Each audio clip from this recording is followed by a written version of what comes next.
How could sequence of returns affect your retirement? This episode is all about it. You need to listen to it if you're anywhere close to or already in retirement. To learn more about how to secure your retirement and all the different elements you need to know, please subscribe to our channel and hit the bell so you'll be notified when we release episodes every Monday. We have helped hundreds of our clients gain clarity and get on the path to a great retirement. Now it's your turn. Let's dive in.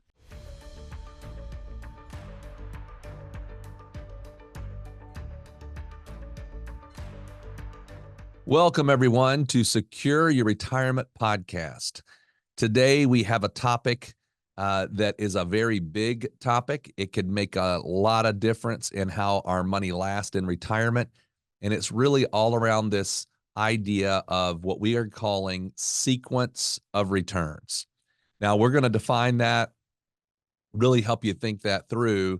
But we want to bring you back, maybe if you've been listening to the podcast, to kind of our approach of how we think assets should be set up so that we would not be affected negatively with this idea of sequence of returns. Because when we get into this, you're going to see that it's significant. It could be significant. All right, so let's just talk about our premise of how we think money ought to be set up.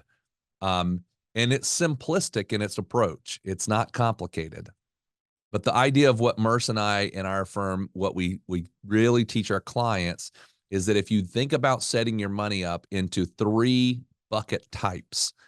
So think about, I've got all my retirement money.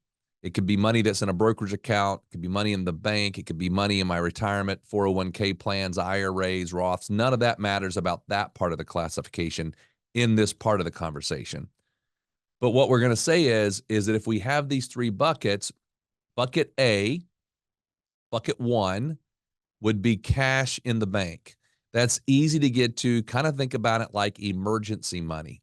Now, when we come about the amount that should go in there, that's personal. You know, we've got some clients who want a lot more, some clients who want a lot less.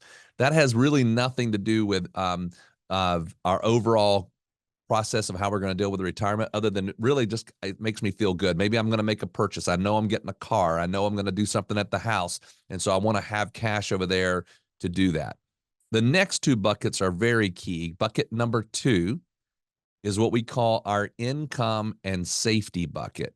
So just think about it. It's going to provide me income in retirement, and I want it to be safe, or think about it this way, non-correlated to the stock market's risk, meaning it cannot go down if the market goes down. And then that brings us to our third bucket. And then that third bucket is what we call our growth bucket. And in that growth bucket, we're going to have, equities like stocks. We could have some bond type instruments. We could have, we've talked about structured notes. While some of these things have more risk than others, they all have risk. They all have downside potential risk. And so that part of the bucket, we want to make sure that we are able to keep it in place. Now, that brings us back to this topic of sequence of returns. And if we say sequence of returns, what does that mean? So Merce, can you first of all, before we get into like some of the intricacies of this, what are we talking about when we talk about sequence of returns? Yeah. And I think the big thing to understand is that this is a risk that we have to factor in when we are building out our retirement investment strategies. Just like you can have company risk when you're buying individual stocks, you got to be concerned about how the company is operating. Or in an election year, people think about legislative risk and all these different things. Well, sequence of returns is another risk that we pay a lot of attention to. So just think of the words sequence and returns.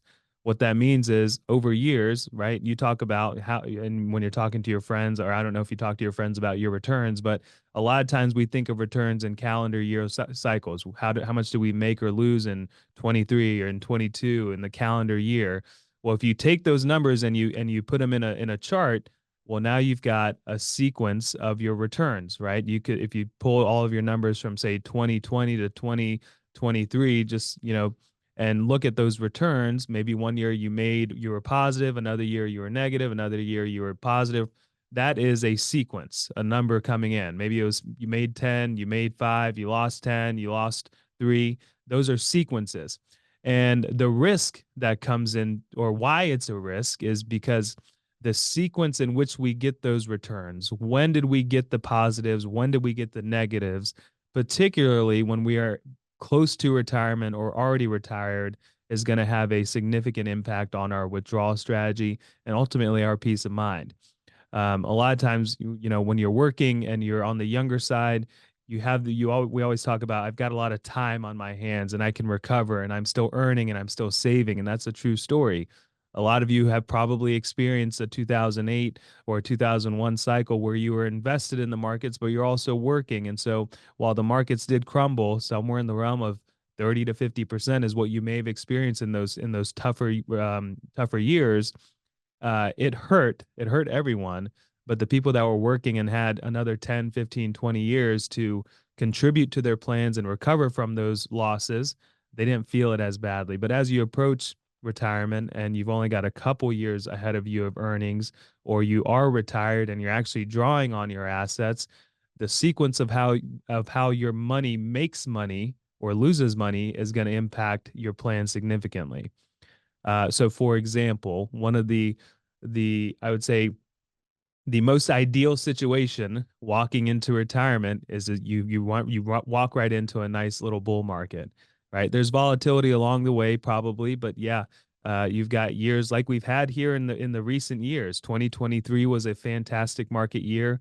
2022 not so much, but if you go back 21 double digit years, 2020 the pandemic year, somehow a double digit year, 2019 a double digit year, right? So if you walked into retirement in 2019, you've got a couple really good strong years in the markets before we have had issues. So the most ideal way, and there's no way to plan this out, you can't predict what the markets are going to be, but the most ideal way is to walk into retirement and have growth years before you have any issues in the market, which would make obviously the not so ideal is walking into retirement and running into a scenario like a 2022 calendar year. In 2022, the S&P lost right around 20% in the calendar year. The NASDAQ was down around 30%. So the story I tell people is, imagine that you just came off of 2019, 2020, 2021, fantastic market years. And you say, my balances are at the highest they've ever been. I'm going to raise my hand and retire. And we walk into 2022, which looking back at it, it was a 12-month decline in the S&P, just pretty much a straight line down.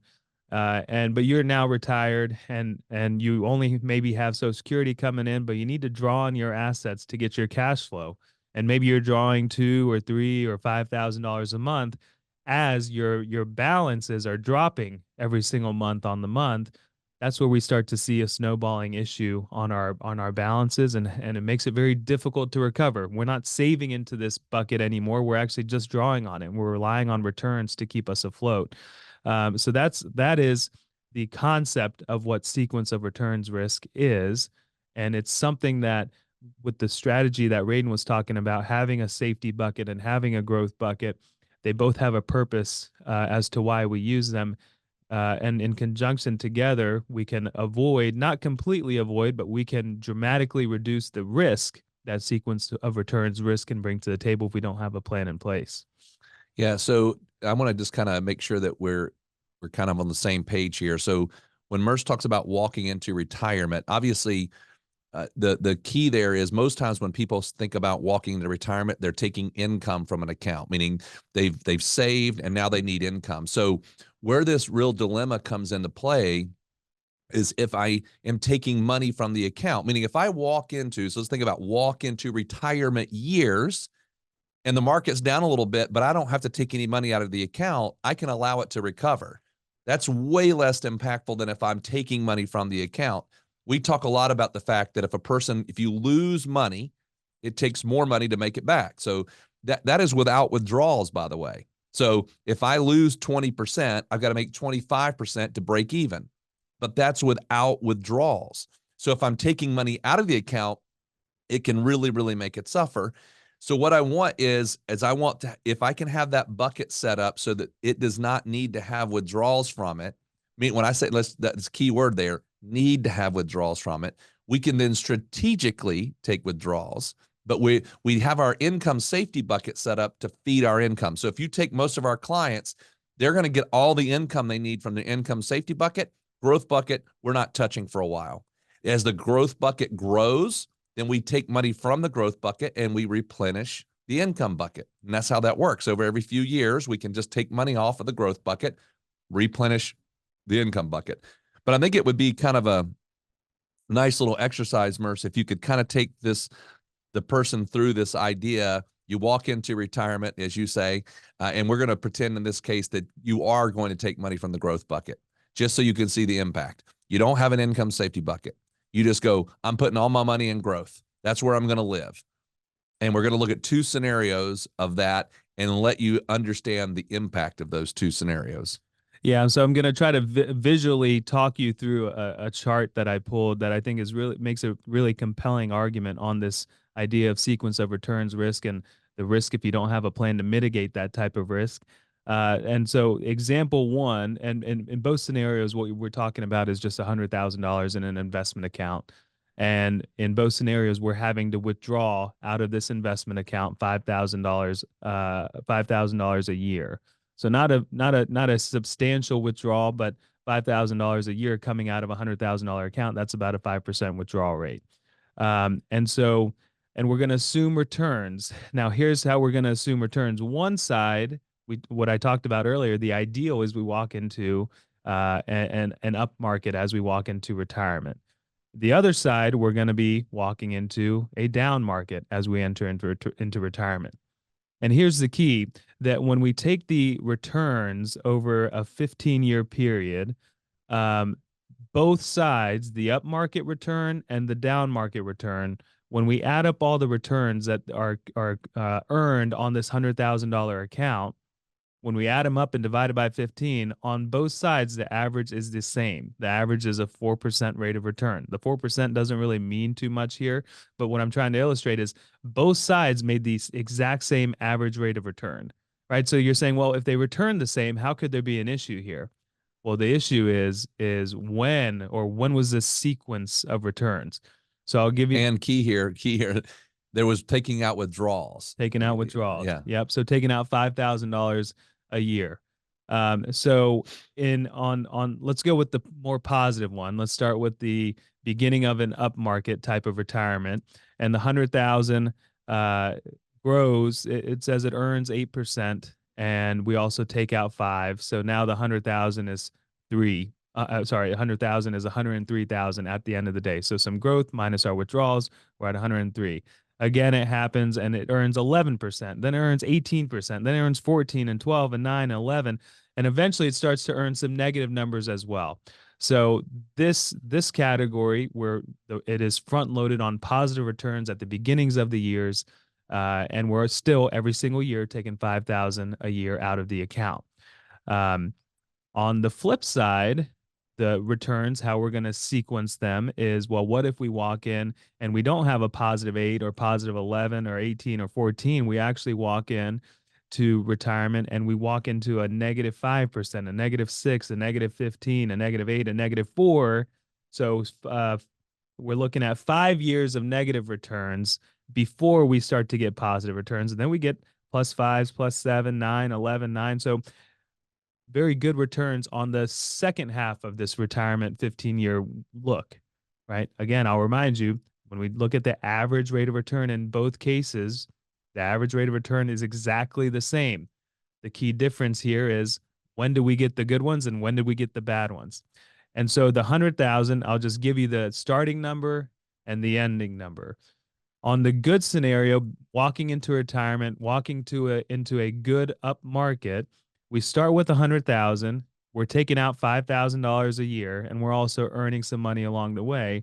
By year 15, the 100,000, the ending balance is now 105,944.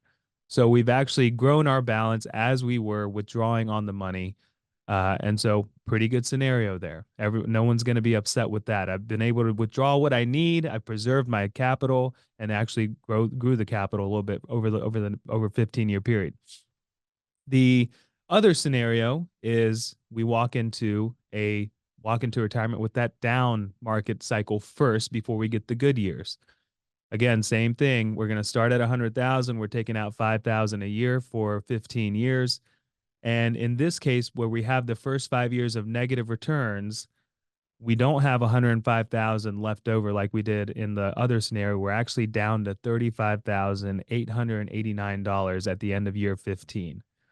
That is where we could start to get stressed out. That is where a retirement plan could potentially have some significant issues. That is where we may have to start looking at changing our retirement plan altogether. And we see that along the way. But what I want you to understand here is that there's not a big difference from scenario A to scenario B. The returns are the returns. The average is exactly the same. The withdrawals are the same. The dollar amounts are the same. The key difference is that when do we get our returns? When do we get positives? When do we get negatives? And here's what we know about the stock market.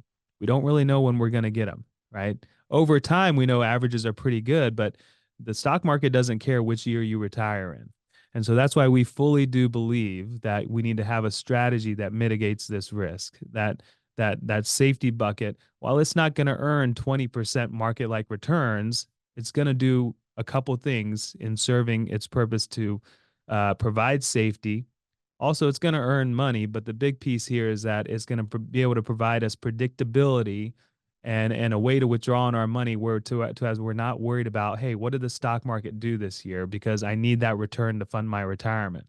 So it makes everything a lot smoother and a lot more reliable, and ultimately what we call peace of mind. All right. Well, we hope that gives you something to think about. But if you're listening to this and you think, I really want to understand this better, because obviously you had to listen to this, and it might be hard to visualize it. There's two things. One is that we do have a blog written on this, so you can go to the website, go to the blog page, but you just might want to talk, and you can do that as well. You can give us a call. Go to our website, top right-hand corner, click on schedule call. Our schedule comes right up, and you can schedule a 15-minute call just to talk about it, ask questions, understand what you're listening to, and say, hey, how does this work? How would this apply in my situation? We would be glad to have that conversation with you. We hope this has been helpful.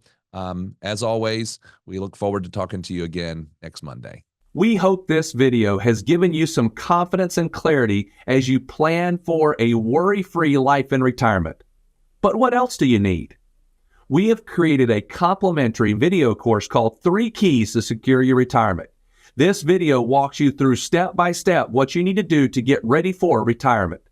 You can also check out our podcast called Secure Your Retirement. You can subscribe below. For more retirement tips, check out these videos. Also, if you find them valuable, please subscribe to our YouTube channel and give us a like.